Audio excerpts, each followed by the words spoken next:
ഹൃദയാഘാതത്തെ തുടർന്ന് ആശുപത്രിയിൽ തുടരുന്ന വി.എസ്. അച്യുതാനന്ദന്റെ ആരോഗ്യനിലയിൽ പുരോഗതി. മെഡിക്കൽ ബുള്ളറ്റിനുകളിൽ ശുഭകരമായ വിവരങ്ങളെന്ന് മകൻ വി.കെ. അരുൺകുമാർ അറിയിച്ചു. വിവരങ്ങളുമായി തിരുവനന്തപുരത്ത് നിന്നും അഞ്ജു ജയപ്രകാശ് ചേരുന്നു. അഞ്ജു, ആശ്വാസകരമായ വാർത്തയാണ് ഇന്നലെ അദ്ദേഹത്തിന്റെ മകൻ പങ്കുവച്ചത്. നിലവിലെ ആരോഗ്യ സാഹചര്യം എത്തരത്തിലാണ്?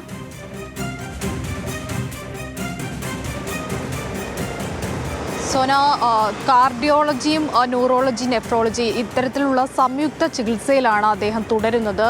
തീവ്ര പരിചരണ വിഭാഗത്തിലാണ്. തിങ്കളാഴ്ചയായിരുന്നു ശ്വാസതടസ്സത്തെ തുടർന്നുള്ള അസ്വസ്ഥത കാരണം, ശാരീരിക അസ്വസ്ഥത കാരണം ആശുപത്രിയിലേക്ക്, പട്ടത്തെ SUT ആശുപത്രിയിലേക്ക് അദ്ദേഹത്തെ പ്രവേശിപ്പിക്കുന്നത്. അങ്ങനെയാണ് ഹൃദയാഘാതമാണെന്ന് ഡോക്ടർമാർ സ്ഥിരീകരിക്കുന്നത്. തുടർന്ന് ഡോക്ടർമാരുടെ നിരീക്ഷണത്തിൽ കഴിയുകയാണ് അദ്ദേഹം ഉള്ളത്. ഇന്നലെ ഉച്ചയോടെ ഇറങ്ങിയിട്ടുള്ള മെഡിക്കൽ ബുള്ളറ്റിനിലാണ് അദ്ദേഹത്തിൻ്റെ ആരോഗ്യനിലയിൽ നേരിയ പുരോഗതി ഉണ്ടെന്ന് ഡോക്ടർമാർ അറിയിച്ചത്.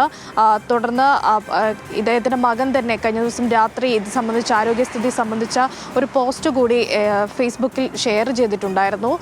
നിലവിലിപ്പോൾ അദ്ദേഹത്തിൻ്റെ പ്രായാധിക്യമൊക്കെ കണക്കിലെടുത്ത് അത്തരത്തിലാണ് ചികിത്സ ഉൾപ്പെടെ നൽകി വരുന്നതെന്നാണ് ആശുപത്രി വൃത്തങ്ങൾ ഉൾപ്പെടെ അറിയിക്കുന്നത് ഈ മെഡിക്കൽ ബുള്ളറ്റിനിൽ. എന്തായാലും നിലവിലിപ്പോൾ ആശ്വാസകരമായിട്ടുള്ള വാർത്ത തന്നെയാണ്. നിലവിലെ സ്ഥിതി മെച്ചപ്പെട്ട് വരുന്നുണ്ട്. അദ്ദേഹം മരുന്നുകളോടൊക്കെ അത്തരത്തിൽ പ്രതികരിക്കുന്നുണ്ടെന്നാണ് ഈ ആശുപത്രി മെഡിക്കൽ ബുള്ളറ്റിൽ പുറത്തു വരുന്നത്.